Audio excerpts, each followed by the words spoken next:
ჩემდა და თქვენ და სამწუხაროდ ამ ბოლო დროს თქვენი მომართვიანობის ერთ-ერთი მთავარი ასე ვთქვათ ლაიტმოტივი არის თქვენი სულიერი მდგომარეობის რაღაც არასახარბიელო ფაქტორი, რომელსაც ხშირად ახასიათებს სულიერი დაუდგრომლობა, შფოთვა, უძილობა, შინაგანი განგაში, რაღაც ისეთი, რომლის ახსნაც არ შეგიძლიათ.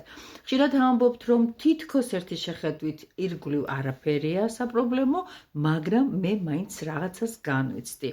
ვარ ძალიან, ასე ვთქვათ, უპროგნოზო მდგომარეობაში, ძალიან აღელვებულ, უმიზეზოდ აღელვებულ, ეგზალტირებულ სიტუაციაში. მოკლედ ასე, ქურუმიქალი კვლავ გესალმებათ, დიდი სიამოვნებით გიღებთ გულის კარს და საიტის კარს, თუ დაალაიქებთ გამიხარდება, თუ არა არ მეწყინება. სხვასაც თუ ეტყვით ამ საიტის შესახებ, ორმაგად მოგივათ, რასაც მეგასწავლით, დაგიბრუნდებათ, რასაკვირველია, სულ გვახსოვდეს მთავარი წესი, მადლიერება უპირველეს ყოვლისა. მას ასე დაუბრუნდეთ იმ თემას, რომლისთვისაც შევიკრიბეთ ერთად და აი ყველას მინდა ეს ვიდეო აჩვენოთ, ისთვისაც ის მნიშვნელოვანია. და ხართ აი ესეთ შინაგან მოუწესრიგებლობაში და ქაოსში. მინდა რაღაც ისეთი პატარა ეზო რიტუალი გასწავლოთ, ეს არის შელოცვა საკუთარი თავისადმი, აფირმაციების, ასე ვთქვათ, ერთგვარი ფორმატი და საკურველია დღე იწყება დილით. აი გაიღვიძებთ თუ არა, ეს ძალიან მნიშვნელოვანია, თვალებს გაახელთ თუ არა, გაიხედეთ ფანჯარაში და როცა ცას გახედავთ, სიმწვანეს გახედავთ, გახედავთ ჩიტების ჭიქ-ჭიქს მოისმენთ, ადამიანები მიდიან, მზე აშტანეთებს, მანქანები მოძრაობენ, ყველაფერი თავის ადგილზეა, აუცილებლად უნდა უთხრათ სამყაროს, რომ დღეს უკეთესია ვიდრე გუშინ. აი ეს ფრაზა. მერე მიბრძანდით, დაიბანეთ ხელპირი, ჩაიხედეთ სარკეში და უთხარით, მე ყველაზე ლამაზი ვარ. ახლა არ დამიწყოთ, რომ ამას ვერ ვიკადრებ, იმიტომ რომ თავდაბალი ვარ, სულ არა ვარ ლამაზი.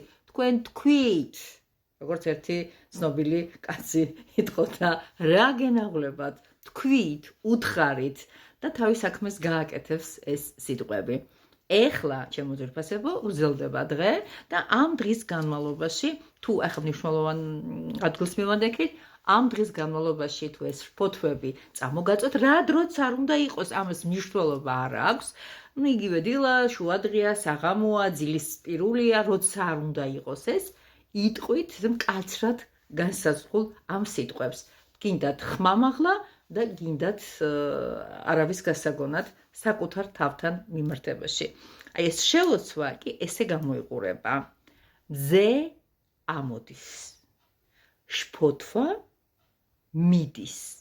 დღე გავა, შიში წავა. დავწვევი დასაცინებლად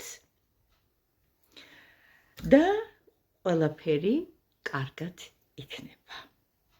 აი ესეთი ძალიან მარტივია, სხვაგვარი გაღვიძება მოგივათ აუცილებლად, სხვანაირი ხასიათზე მოხვალთ და აბსოლუტურად თუ დილიც არ არის ამ დროს თქვენი საქმის რეჟიმში ჩასმული, როცა დაიძინებთ და გაიღვიძებთ, ახალ ადამიანად გაიღვიძებთ. დაძინება მანამდე ეს პროცესი იმ მომენტისათვის არ იქნება აუცილებელი, თქვენ შეგიძლიათ ეს რამდენიმე წუთიან რაღაც ესეთი აღსარებას უთხრათ საკუთარ თავს, მოისვენოთ, რაღაცა მედიტაცია გააკეთოთ და მერე გააგრძელოთ ჩვეულ რიტმში ცხოვრება. დამიჯერეთ, ძალიან ჭრის. კიდე ერთხელ, ვისაც აქვს ეს შინაგანი შფოთვები, სტრესი, აპათია, დეპრესიისკენ მიდრეკილება, ყველაფერი ის, რაც ამ ჩვენს გიჟმაშ ცოფიან დღის რეჟიმებს კიდე უფრო მეტად გირთულებთ, აუცილებლად გააკეთეთ. ძალიან მარტივია. მზე ამოდის. შფოთვა მიდის. დღე გავა. შიში წავა. დასაძინებლად დავწვევი, სხვაგვარი გავიხვიცებ. ყველაფერი კარგად იქნება. ამინ. მიყვარხართ, კოცნით გეხვევით, ვისაც უნდა ჩემთან კონსულტაცია, არა მარტო ტაროზე, სხვა თემებზეც კი, ჩემი 150 ტარო ცალკე გელოდებათ და ჩემი ერთადერთი გული, ასე ვთქვათ, თქვენთვის ცემთ. კოცნით და მზადა ვარ ყველას გიმასპინძლოთ. კომენტარებში დაწერეთ. დიახთ, დაწერეთ. ზე ამოდის, შფოთვა მიდის. მე ბედნიერი ვარ. რაც გინდათ თქვენი გულწრფელი სიტყვებით. გავიქეცი.